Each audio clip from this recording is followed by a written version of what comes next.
This presentation is delivered by the Stanford Center for Professional Development.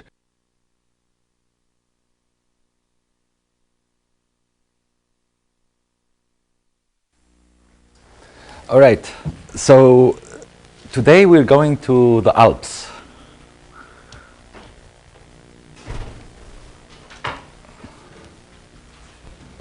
An innovative space rover with extended climbing abilities. Switzerland.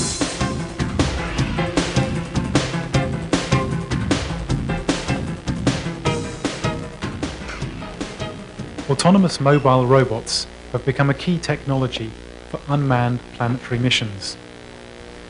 To cope with the rough terrain encountered on most of the planets of interest, new locomotion concepts for rovers and micro-rovers have to be developed and investigated. In this video sequence, we present an innovative off-road rover able to passively overcome unstructured obstacles of up to 2 times its wheel diameter. Using a rhombus configuration, this rover has 1 wheel mounted on a fork in the front, 1 wheel in the rear, and 2 bogies on each side. Here we can see the trajectory of the front wheel mounted on the fork. An instantaneous center of rotation situated under the wheel axis is helpful to get on obstacles.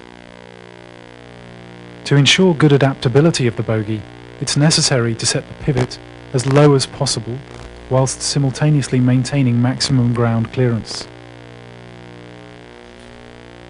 This architecture provides a non-hyperstatic configuration allowing the bogie to adapt passively to the terrain profile. Motion in structured environments. For climbing stairs, it's necessary to have a good correlation between bogie size and step dimensions.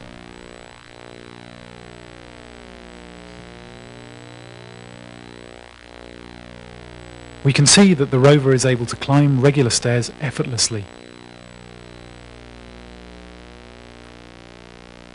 Motion in an unstructured environment. We also made some outdoor tests on rocky terrain.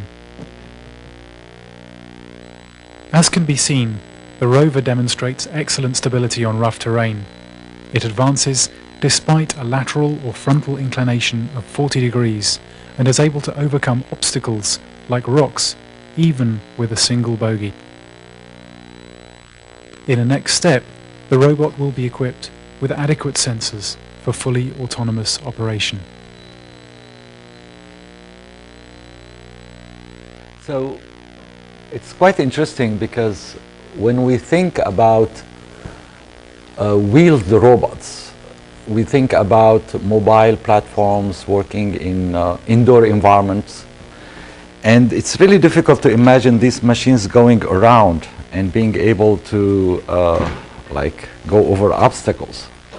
So we usually try to use, what do we use in uneven terrain? I mean, what would be the solution, the other solution, the alternative solution?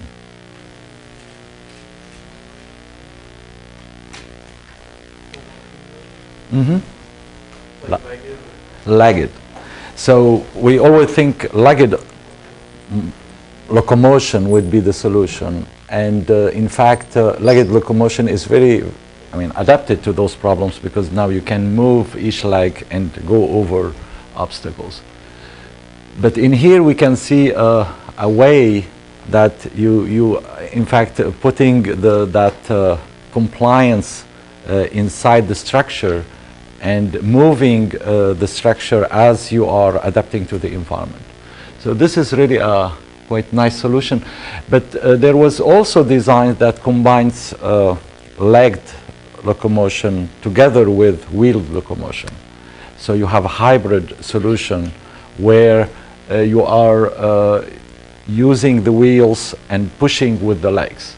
So there are several ways of even going further beyond just modifying the chassis itself, going to adding some propulsion by the legs.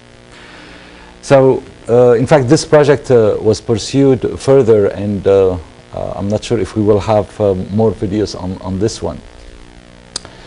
Okay, so let's go back to dynamics, and I think today we will finish that portion of the lecture. I think I emphasize dynamics. I also emphasize the fact that dynamics is very, very closely related to control, and we really need to understand those equations of motion in order to be able to control well the robot.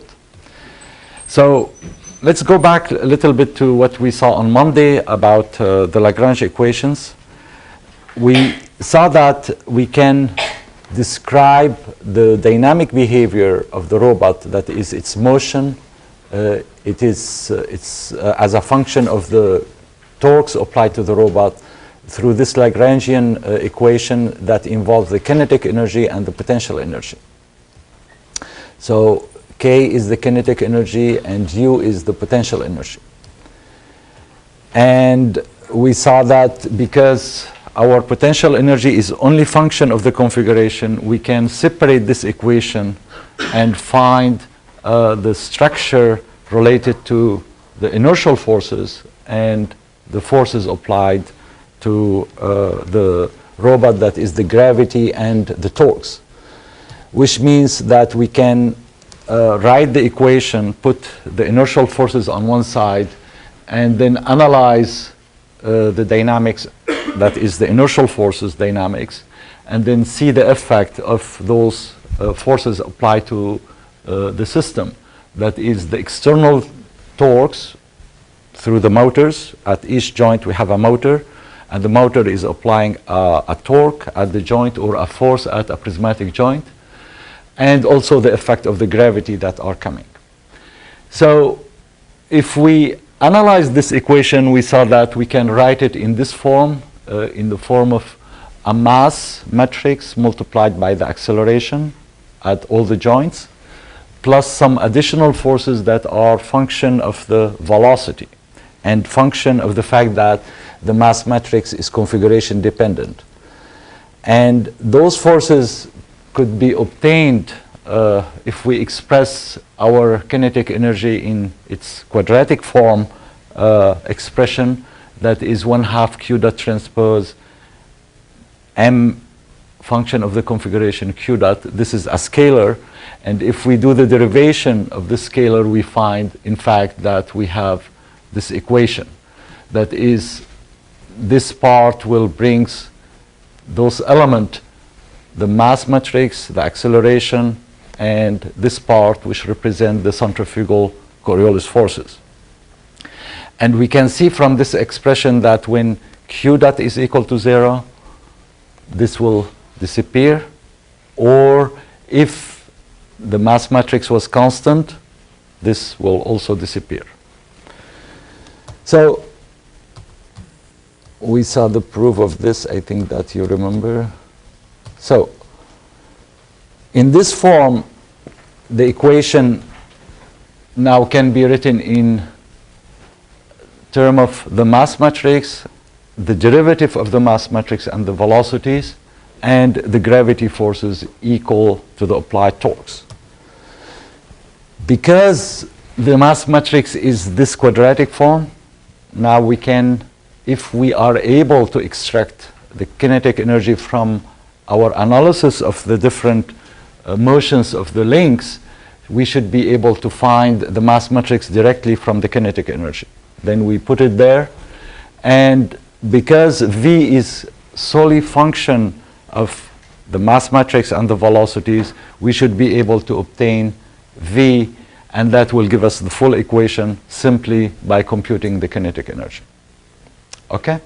So that's what we're going to do. We're going to do this analysis and find how we can find the mass matrix. And once we found the mass matrix, we will find V. And then G is a piece of cake. Okay, so how are we going to proceed? So here is an example of an arm. And we are looking at one of the joint, one of the links, link I.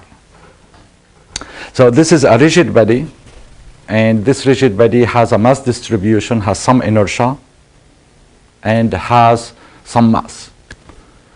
So what we're going to do, we're going to look at this kinetic energy associated with that specific link. And the idea is, if we are able to describe and find this kinetic energy, we will be able then to go over all the different links and do the sum and find the total kinetic energy. And because we have this relation, we can put the two together, and we can then identify the total kinetic energy from the individual kinetic energies. So for link I, the total kinetic energy is going to be the sum of the different kinetic energies. So link I will be here, and when we walk through all the links, we are going to find different kinetic energies that we can sum and find the total kinetic energy.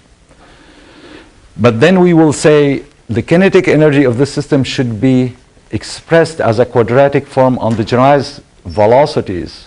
And the question is, how can we then do this identification and extract M? So you see the algorithm? Just doing this part and then identifying M from that sum. All right, so I'm sure half of you remember the kinetic energy and the other half does not remember. So how we define the kinetic energy? Those of you who remember. So you have a rigid body at rest, and we move it to some velocity v. What is the kinetic energy? Yes? 1/mv². Yeah, but what does that represent? It's a work you need to move from rest to velocity v. Yeah, I think I understood what you mean, but could you repeat it clearly so everyone can? So it's a work needed to move the particle from velocity 0 to... From rest to its current state. Yes, that's the definition. So it's the work done by the external forces to bring the system to its state from rest. And that means we are going to take a look at this point mass and its final velocity, v, and that work will come to be 1/2 mv². Now, this is for a point mass, but we are working with links. And links are rigid objects, right? And they have rotational motion, and which means each of the particle is moving at different velocity, etc. And there is a quantity that allow us to evaluate that inertial forces generated by those particles. And this is the inertia. So the inertia of the rigid object is going to intervene now if we look at rotational motion. So the kinetic energy associated with a rigid body whose inertia is IC, C here represent the inertia computed with respect to the center of mass, as we have everything is represented at the center of mass, will take this rigid object from rest, the zero kinetic energy. When we reach omega, there will be some kinetic energy, and this kinetic energy is going to be you.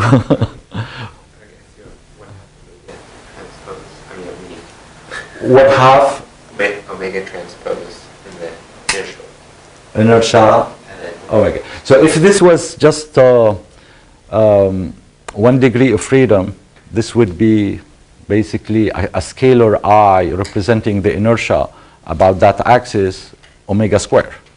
But we are looking here at a spatial motion, so I is a matrix, and the omega is a vector, so we need to write it in this form. Okay?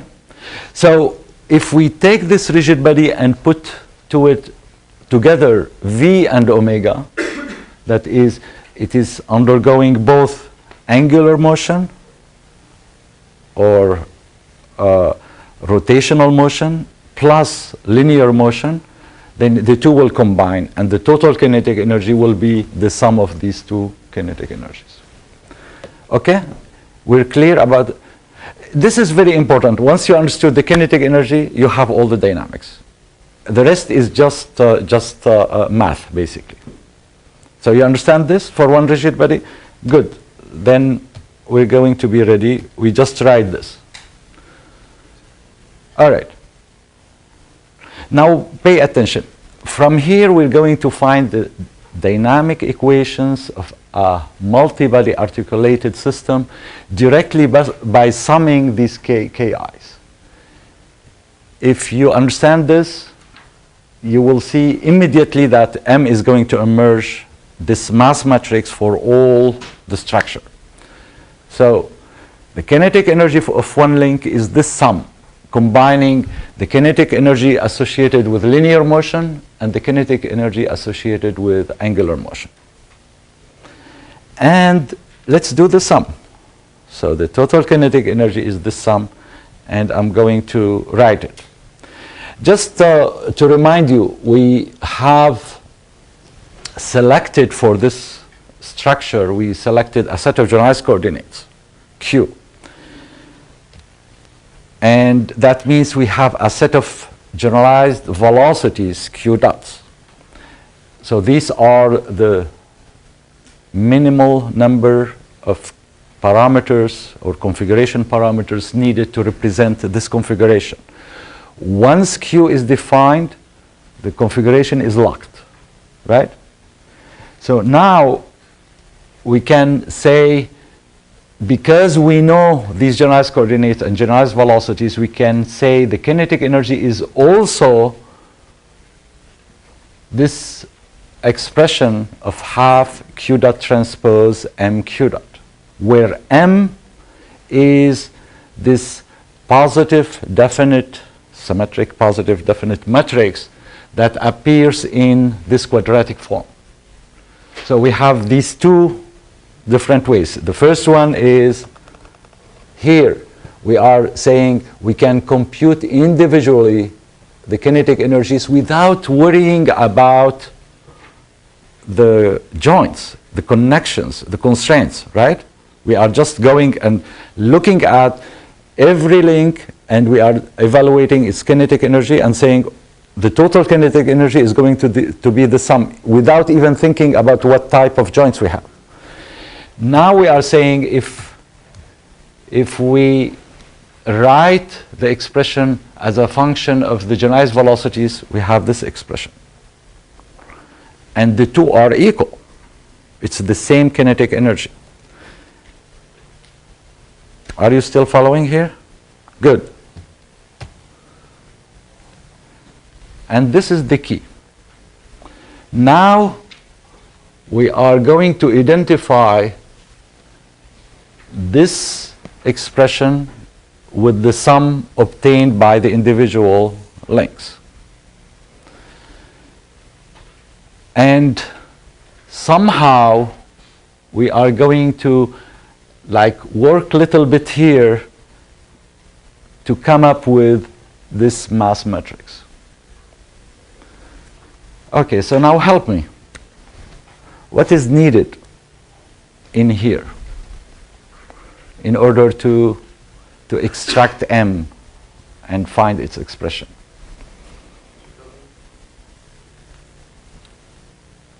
So I heard Jacobian. That's correct. We need to translate the velocities to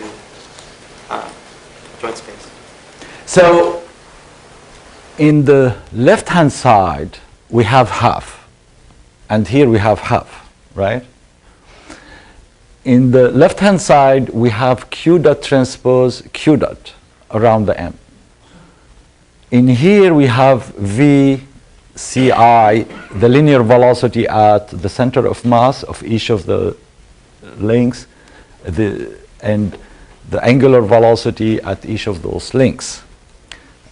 So what you are saying is we need somehow to express these VCIs and omega i's as a function of q dots. And if we do that, then we can say, we can put it in an expression similar to this and extract m. Is that a good way?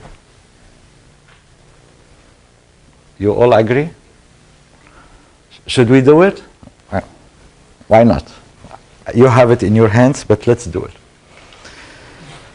Okay. So to do this, we are going to use the Jacobian. And what we need to do is somehow to come up with a Jacobian. This is not the same Jacobian we talked about before. That is, if we look at what we developed before, we developed a Jacobian at this point. You remember? At the last link, we had a Jacobian that allow us to compute the linear and angular velocities at this point. And these were called what, those Jacobians? We had two Jacobians. Anyone remembers? Before the midterm? JV, which is the Jacobian associated with linear motion, and J omega, so easy, J omega. J omega, the Jacobian associated with angular motion, right? Okay. So, but this was defined here at the end effector, and this was the velocity corresponding to the velocity generated by all the q's, all the q dots, right? But now I'm talking about the linear and angular velocities at this point. So it's not going to be this VCI is dependent on which velocities? Q dot 1, Q dot 2, 2, Q dot I minus 1 or I, we're not sure. Well, you see, we are at VCI, which is the center of mass of the link. So Q dot I is just before. So it is dependent on up to Q dot I. Okay. All right. So I will define it later, but essentially we need to come up with a Jacobian that will capture all these q's, because I need q dot at the end. I don't want just to go from q dot 1 to q dot I. I need to be able to write this matrix so that I can multiply it by q dot. So we will define JVI in a bit, but we need a matrix like this. You agree? What about omega? Well, omega is going to be in the same form. We will have another matrix, we call it J omega I. This is different from JV and J omega. When we say JV and J omega, we mean the Jacobian associated with the end effector. When we put the I, it is really related to the velocity at that specific one. Okay? All right. Now, let's go and plug this in this equation. So now you substitute VCI with JVI Q dot and the transpose of that. So what is the transpose? VCI transpose would be? Q dot transpose JV CI transpose. So when you do this, you're going to have the transpose of Q dot here, the JVI, and the JVI coming from the VCI, and the same thing for the omega. All right, we're almost there. You're going to see the mass matrix emerging.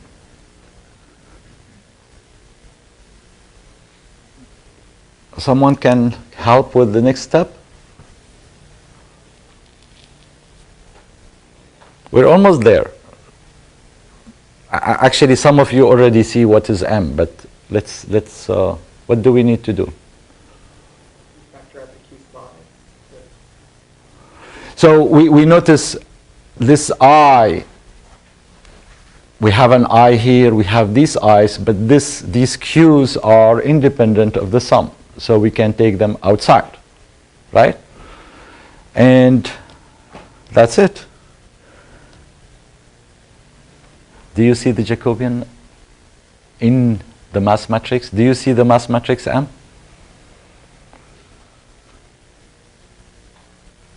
It is quite amazing. Your mass matrix is simply those Jacobian transpose Jacobians scaled by your mass properties. That's it. So all what this mass matrix is just to take the Jacobian associated with those specific points of the center of mass and see their impact on the velocity, because they are capturing the effect of the velocity, and you are scaling them by MI or ICI. So if your robot was 1 degree of freedom, so I will be 1, basically this would be M1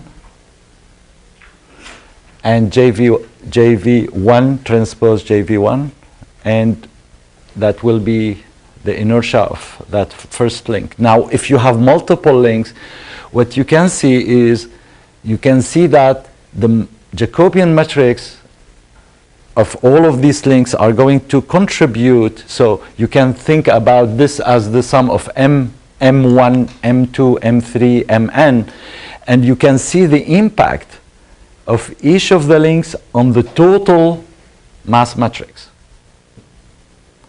So we will take an example a little later, but you can see how each of those links is going to affect the mass matrix.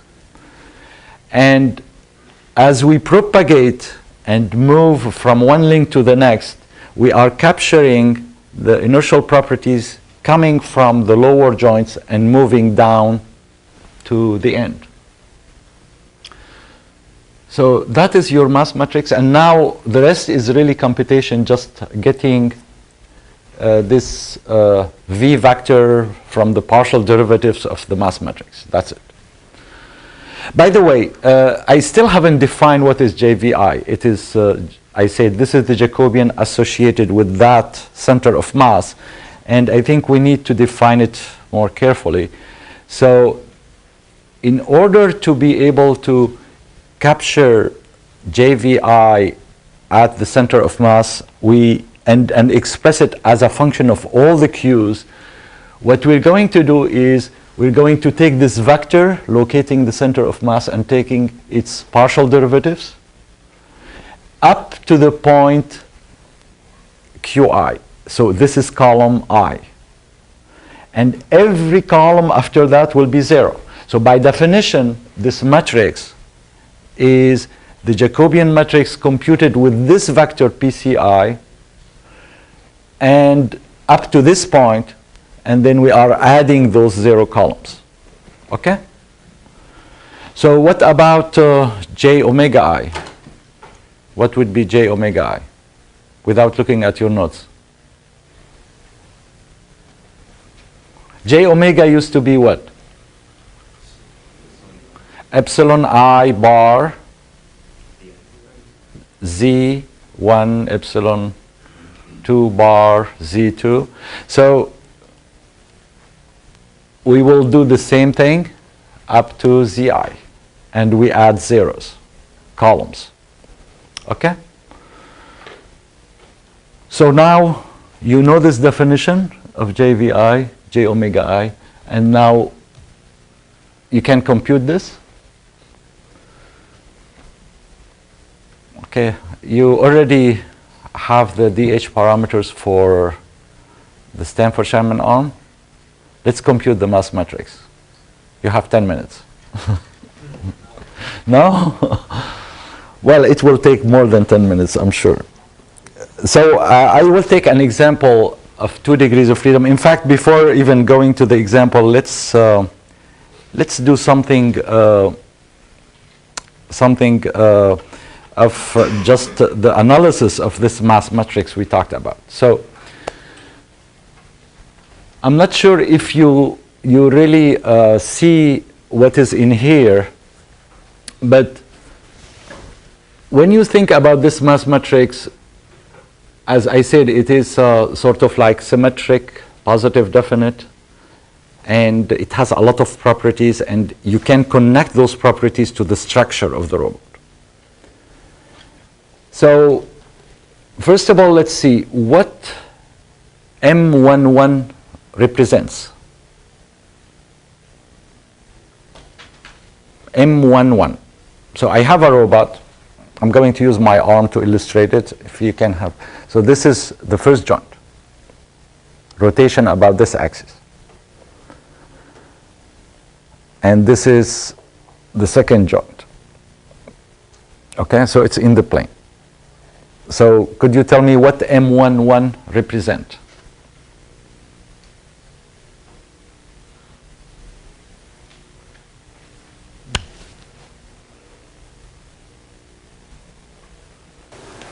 So let's take this manipulator and lock it. It is one link. The whole thing, we lock it, right? And I'm going to rotate about this axis. So I apply a torque, there is an acceleration. Basically, inertia time acceleration equal the torque, right? In that case, just 1 degree of freedom, like a pendulum, the inertia of the pendulum. So that inertia of the pendulum is captured where in this matrix? Can you see it? No, not yet. It is M11. M11 is representing this inertia. Now, this inertia is function of what? Of the configuration. So if I change this configuration like this, I'm going to change the value of M11. If I move like this, it is lighter, heavier. Okay? Okay, M22, the same question. It represents what? Oh, come on. We did M11, so M22? So if we lock all the joints after M22, after joint 2, M22 would represent what? So it is really the inertia perceived at joint 2. So all these diagonal elements are representing the inertia perceived, the effective inertia perceived at each of the joints. Okay? Let's go to MNN. Hey, wake up, come on. MNN is this last link, okay? So this is representing the inertia perceived about this axis, right? It's function of what? So this is link N. And it is not really my hand, it is just a constant link, it's a rigid body. It cannot move. So MNN is representing that perceived inertia, and it's function of which variables? I'm sorry? Just the last joint coordinates. It is the last joint coordinates. Okay, everyone agrees with him? Okay, those who agree with him, please show your hands. 1, 2. You are in minority. Democracy take over, so it's not correct. Actually, in this case, it's really the law of physics that are going to play, and the law of physics says that if I'm moving one link about some axis, so it is the case of this link, everything is locked, and the inertia is, could you tell me if it's function of anything except the weight and the inertia mass distribution on the link? So it's constant. So m and n should be constant. It's not function of the qn. But thank you for just making the point to make sure that we emphasize this. M and n is not function of the lost link, lost joint. It is constant. Now the question to you, the previous joint here, well, let's take this one. So you can see that previous joint, the inertia is going to depend on the joint. So Mn is constant. The previous joint will depend on the next one, right? And as we move, we see M22 is function of what? M22 is going to be function of all the joints that are following. So the robot, if we think about M11, is M11 function of joint 1? No. M11 will not be dependent on the configuration of joint 1. Wherever Q1 is, the inertia depends only on how we're displaying the structure. So the following joints. Everyone sees this? Good. You're saying it's just constant. No, M11 is function of what? I'm not saying it's independent of the first joint. Because as I move this around, if I fix all the other joints and I move about this, I'm not changing the inertia about this axis. But it's function of all the following joints. So M11 is function of what? Q2 to Qn. M22 is function of Q3 to Qn. And the last one is constant. Okay. There are a lot of interesting properties about this matrix. What is the relationship between M12 and M21? Identical. It's symmetric. If you have a robot, 1 degree of freedom robot, MNN, and you model the mass matrix of that robot, and then you hook it to another structure. Well, when you find the total mass properties of that structure, the MNN is exactly the same that you computed for that robot. So if I take this structure, a robot with joint 2 to joint n, with its mass properties, I find the mass matrix of that robot. And now I attach this robot to an additional joint. Look what happens. In the new mass matrix, you will find the same block, the same matrix is completely inserted here. And what you are adding now, you are adding the mass matrix, the mass properties perceived by this joint, but immediately you are creating coupling. You are creating this coupling between the first joint and each of the joints of the structure you are adding. So M12 is representing the coupling between the acceleration of joint 2 on joint 1. M21 is the opposite, joint 1 on joint 2. So think about this if you multiply this matrix by Q double dot. Q double dot 1 It will be m11 q double dot 1 plus m12 q double dot 2. All of this is going equal to torque 1. So the first equation is the dynamics of the first joint. And that dynamics of the first joint, if you try to imagine what that equation will be, it will be m11 q double dot 1 plus all these coupling accelerations equal torque 1. So when you have just locked joints, you have m11 q double dot 1, no accelerations here, but as soon as you relax the lock and leave it away, as you start moving, this is going to produce coupling forces. You see that? Okay. What does it mean that M is positive definite? It means that no matter what q dot you use, the answer has to be greater than 0 unless q dot is identically 0. Very good. So that is physically, you cannot talk about an object with 0 mass, right? So the object has to have a mass.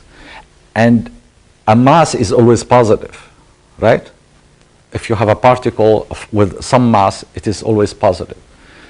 Now, when we go to articulated body systems, it's the same property, but it is in a matrix form. And this M has to be positive all the time, whatever. So if we think about the kinetic energy, it's 1/2 q dot transpose m q dot. Well, the kinetic energy is always positive, right? Or 0 if we are at rest. If we are at rest, the q dots are 0. So the quantity k 1/2 q dot transpose m q dot is going to be positive, and 0 only if q dot equal to 0. Okay. Okay. To discuss this v vector, I'm going to simplify the problem, and we're going to analyze it with 2 degrees of freedom. I think that will make it a little easier, but not completely easy, because what we need to do is now a little bit of computation using Lagrange equations, going to those vectors we computed, m dot q dot minus this big vector. All of these computations, you do them once forever, and then you know the structure, and then that's it. But I want you to understand where those equations are coming from, so we're going to analyze it on this, okay? So this is a 2 degree of freedom manipulator. And now I'm writing these equations for 2 degrees of freedom. So you can see here, what is the first equation? Could someone read the first equation for me? You have 2 equations here, right? This is one vector equation that you could write in 2 equations. So could someone read the first equation? Yeah? M11 q double dot 1 plus M12 q double dot 2 plus V1 plus G1 plus tau. So the first equation equal torque 1 represent the dynamics of the first link. The second equation represent the dynamics of the second link. If we lock the second link, M11 q double dot 1 plus V1 plus G1 equal torque 1. If the second one is moving, there is coupling coming from q double dot 2 on the first one, and the opposite is on joint 2. So what I'm going to do is to compute the V. Okay? We're going to compute V1 and V2, and we are going to do this by going to the equation of V. This is a scary equation, but don't worry. It's all there. If you remember, when we did the computation of the derivative of the kinetic energy, we came up with V equal m dot q dot minus this vector. You remember that? Right? Everyone remembers? So basically V is simply m dot q dot minus 1/2.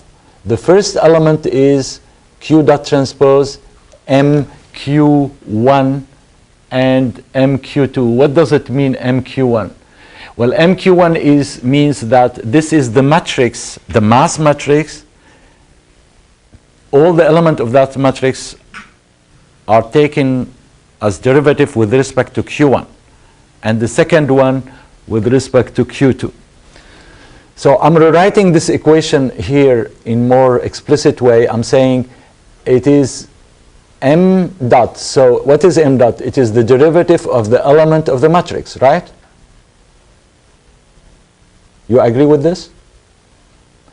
And what is mq1? mq1 is the partial derivative of m11 with respect to q1, m12 with respect to q1, basically the matrix with respect to q1. So I'm writing m11. So it is partial derivative of 1 with respect to 1. Okay? And here with respect to 2. Okay, do you see this notation? Basically, the notation is saying the element 1 is taking here partial derivative with respect to 2 or to 1, depending on the variable, the last element. Okay? So we just rewrote V. Now for m, the time derivative of m11, we will write it in this way. We write the time derivative of m11 is the partial derivative with respect to 1, q dot 1, and the partial derivative with respect to 2, q dot 2. You agree? These are the only variables that are involved in the Q. So I'm just expanding a little bit this equation. All right? Okay. So this is just rewriting the equation, and now we are going to, this is a little bit more about what is 111. It is partial derivative of m11 with respect to q1, partial derivative of 2 with respect to q2, etc. So let's rewrite this, and if we go further and develop this computation and rewrite it, so this is how it comes. If we write the v vector, we can develop it as the sum of these two terms. So, I mean, from the top there, you can see that the vector is involving velocities, product of velocities, q dot 1 multiplied by q dot, the vector q dot.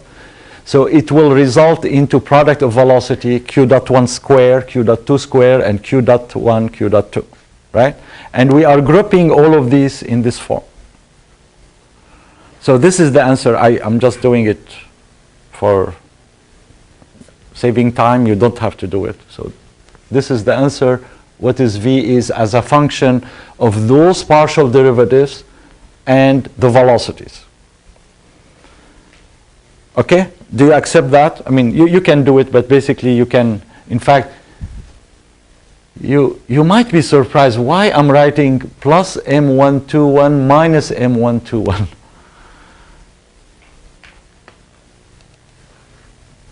Writing there 1, 1 plus 1, 1 minus 1, 1.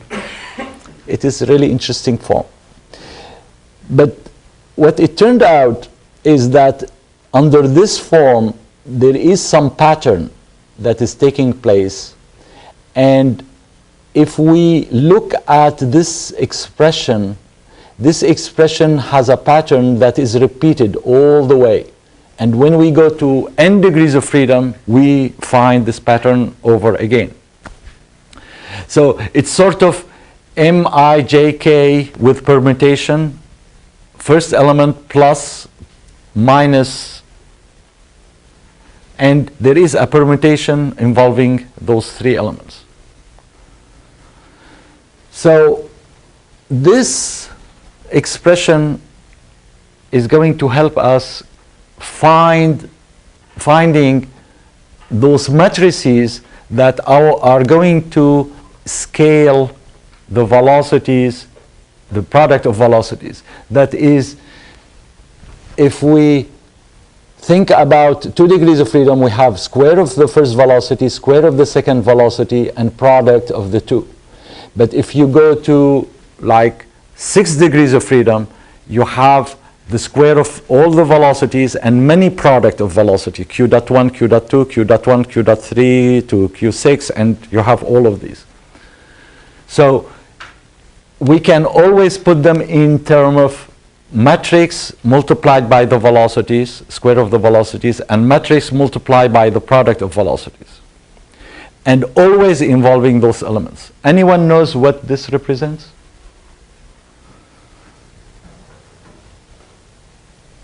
Well, Sir Christopher discovered this pattern, and we call them the Christopher symbols, the BIJKs, that we can form from combining the permutation of the partial derivatives of Mij. So you start with an element Mij, and you take its partial derivative, and then you form these symbols. A Bijk is 1/2 the element Mi, Ij taking with respect to k, and then Ik taking with respect to j, minus Jk taking with respect to I. Well, so this is the first element, and using these symbols we can simplify the writing of what we saw here, these two matrices, and write them in this form. So you have a matrix multiplied by the square of the velocities, and another matrix multiplied, a column matrix in this case, multiplied by the product of velocities. When we go further, this will generalize, and this matrix is function of Q. We call it C. This is the centrifugal force matrix, because this matrix is multiplied by the square of the velocities. And B is the Coriolis matrix, and this matrix is multiplied by the product of velocity. And this generalizes in this way. It's for n degrees of freedom. So the centrifugal force matrix is this matrix that, when multiplied by the square of the velocities, gives you the centrifugal forces.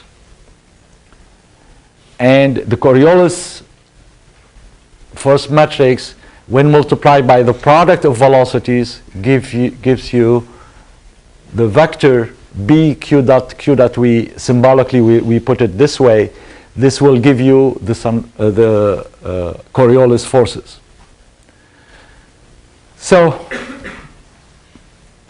the C matrix, centrifugal force matrix, has to be of dimension what? How many square of velocities we have? We have q dot. How many q dots we have? N. So how many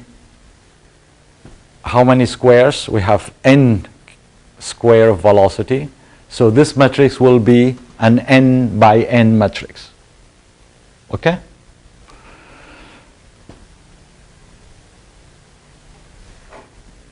This matrix B, how many q dot, how many product of velocities we have beside the square? Well, it turned out we have n minus 1 times n divided by 2, basically a column. So for 6 degrees of freedom, this is what? 5 times 6 divided by 2, which is 15. So if you go from 1, 2 to 1, 6, and then 2, 3 to the end, you have a long vector of product of velocities. How many rows we have here?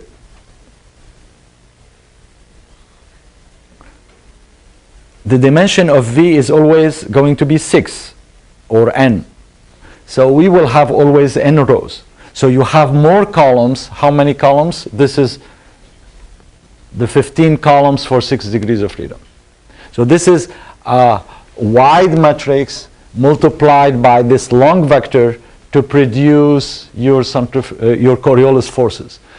The Coriolis forces are B multiplied by Q dot Q dot.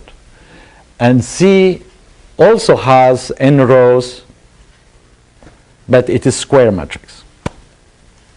Okay? So we can compute V simply by finding the B's, and these B's are simply function of the partial derivatives of the element of M. Once we computed M, we just do this differentiation and do the computation.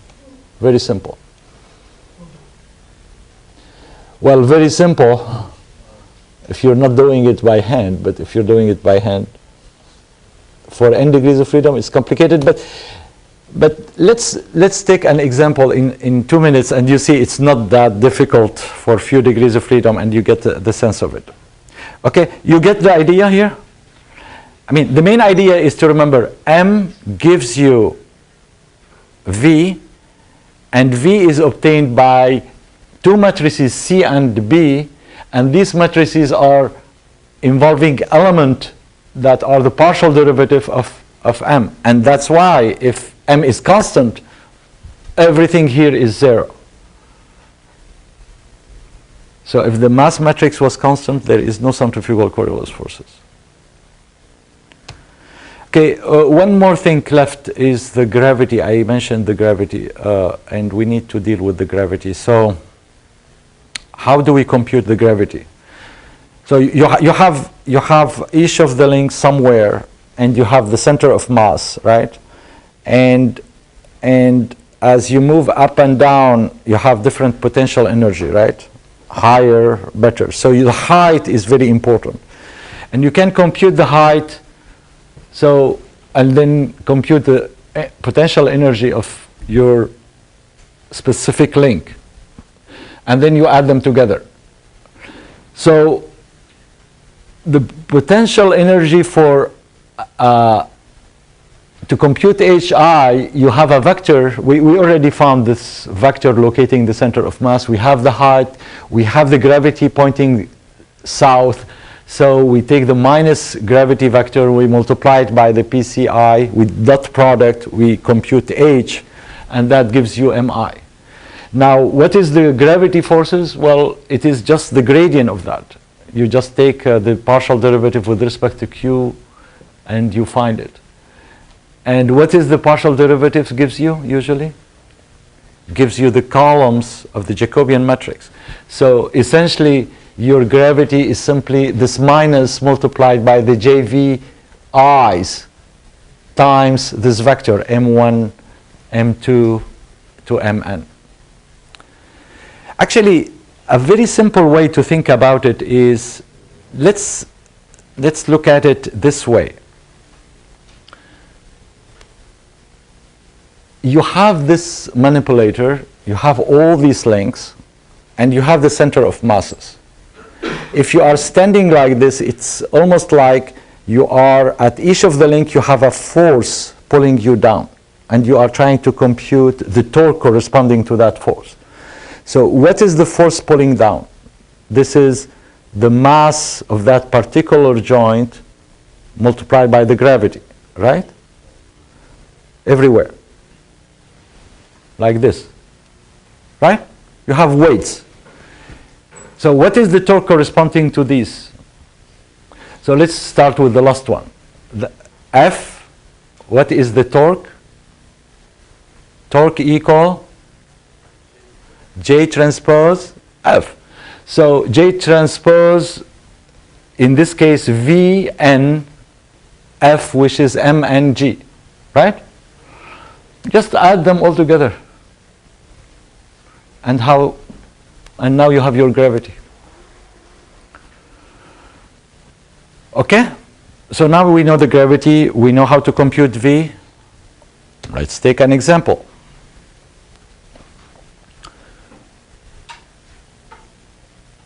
Okay, this is, do you see this robot? It's a little bit, I'm not sure, can you see it? So this is a 2 degree of freedom robot, and the first joint is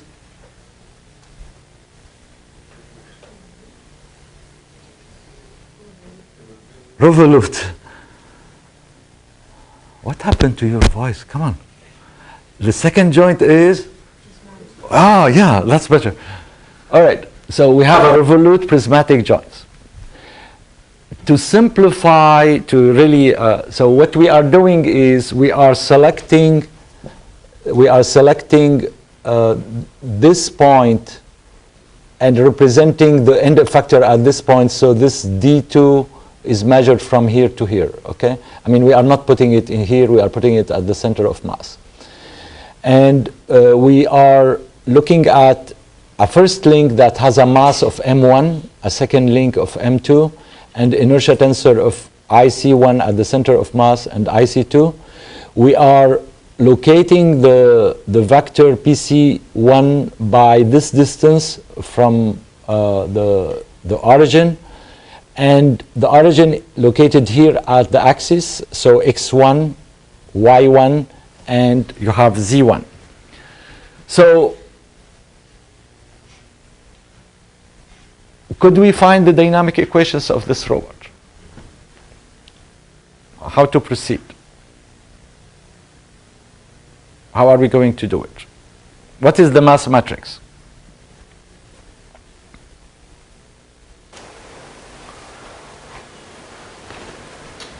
Yes? The first one would be the first, well, starting from the end, you want to say the mass of the second link times the distance from the...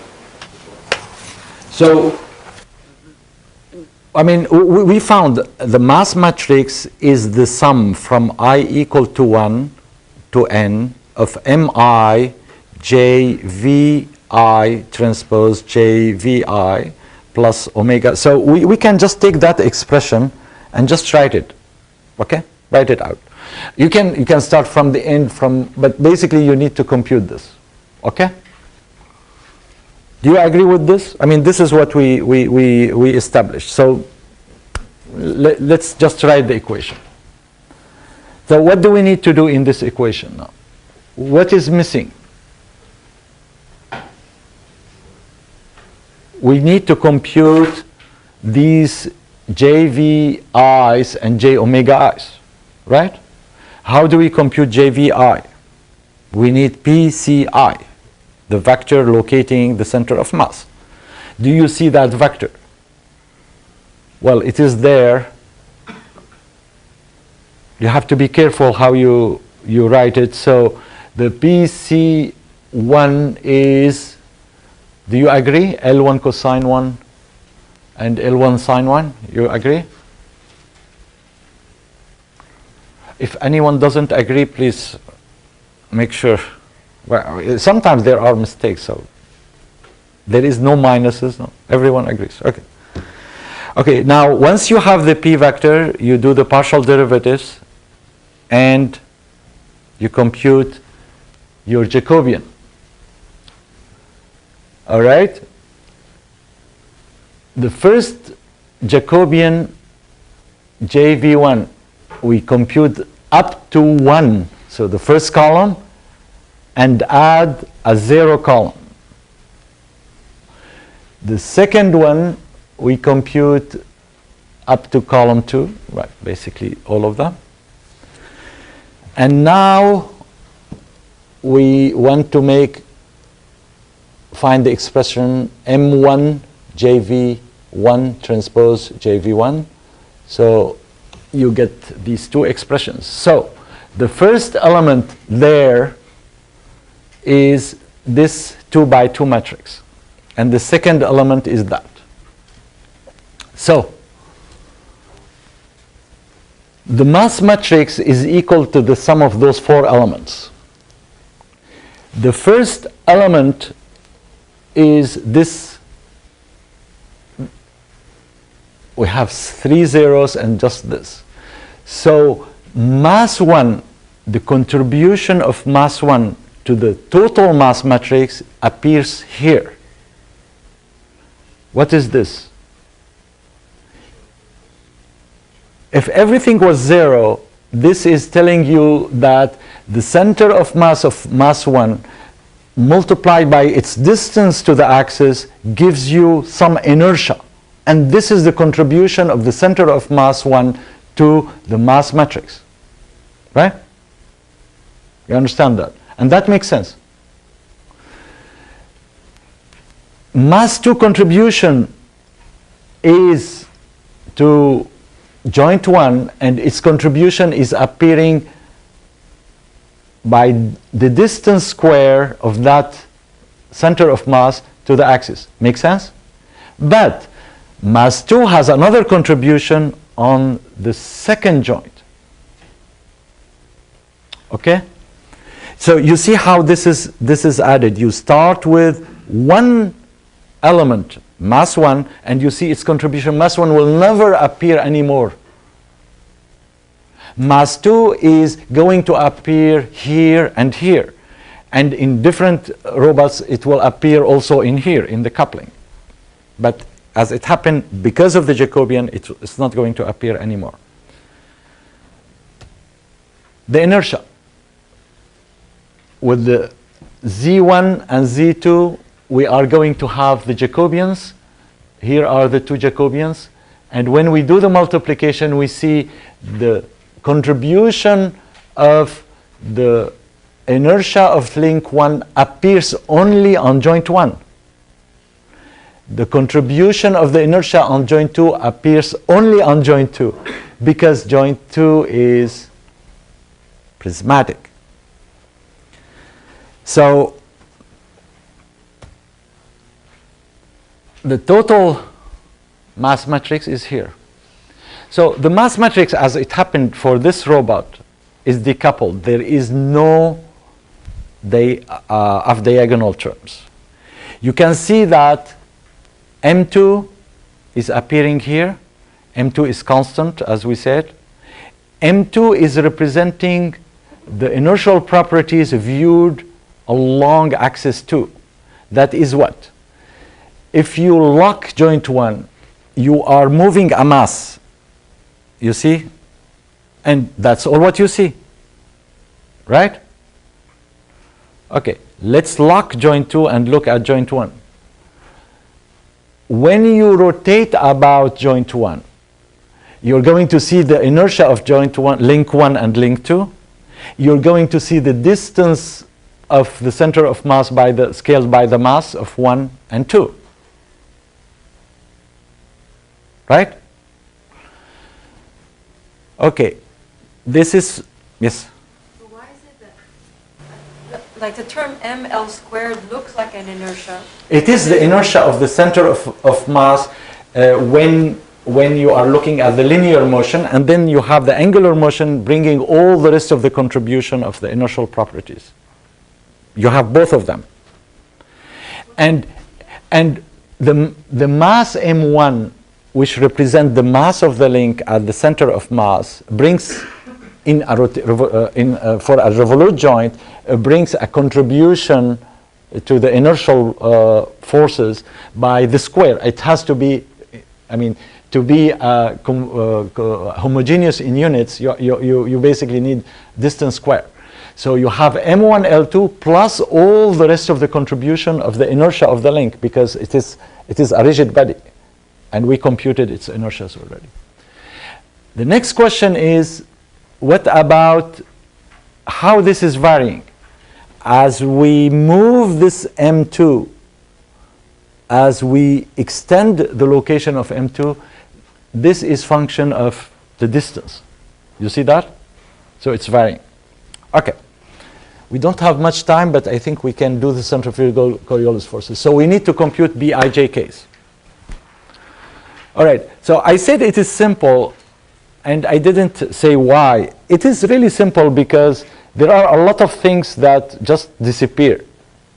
What about these MIJKs? What things you would remember from what we said? We said something about this, like element MNN is independent of any variable.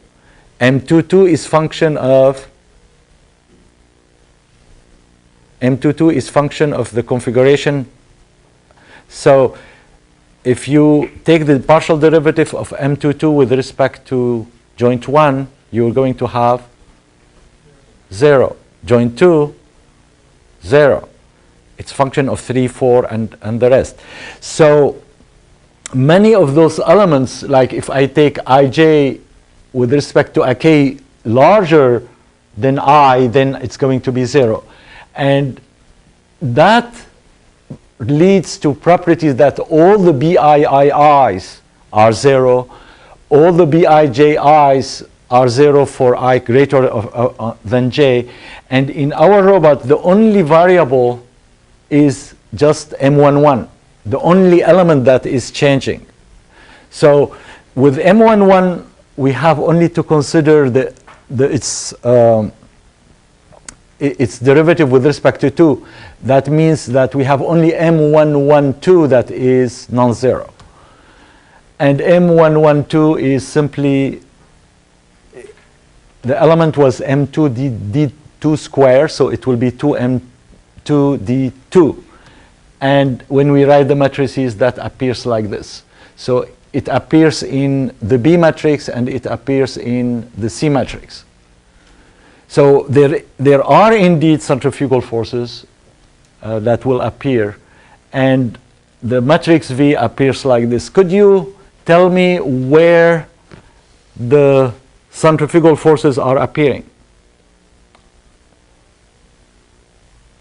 Which joint is going to have to see the effect of centrifugal forces? Joint 2, because you can see here you have theta dot 2 multiplied by this, and this goes to V2. You see that? Which joint will have Coriolis forces? Which joint? Louder. Joint? Can you read? This is a vector. You multiply this by the top. It goes to V1. So V1 has a centrifugal, joint 1 has a Coriolis force, and joint 2 has a centrifugal force. And it's very easy. If you rotate this, you see that M2 will start going away, and that is joint 2, centrifugal. And the first one is the product of velocities, Coriolis. Okay, so the V vector is like this. The gravity vector is already there because we already know JV1 and JV2, just you computed. Be careful on your gravity vector. It is pointing down along the minus y direction. And this is your vector. So when we are in this configuration, the center of mass 1 and 2 at their distances will produce a force projected with the cosine, and on the joint 2 we have only M2 that is affecting the gravity. And finally, here is your model. Wow, on time. Okay, now we can use it next time. See you on Monday.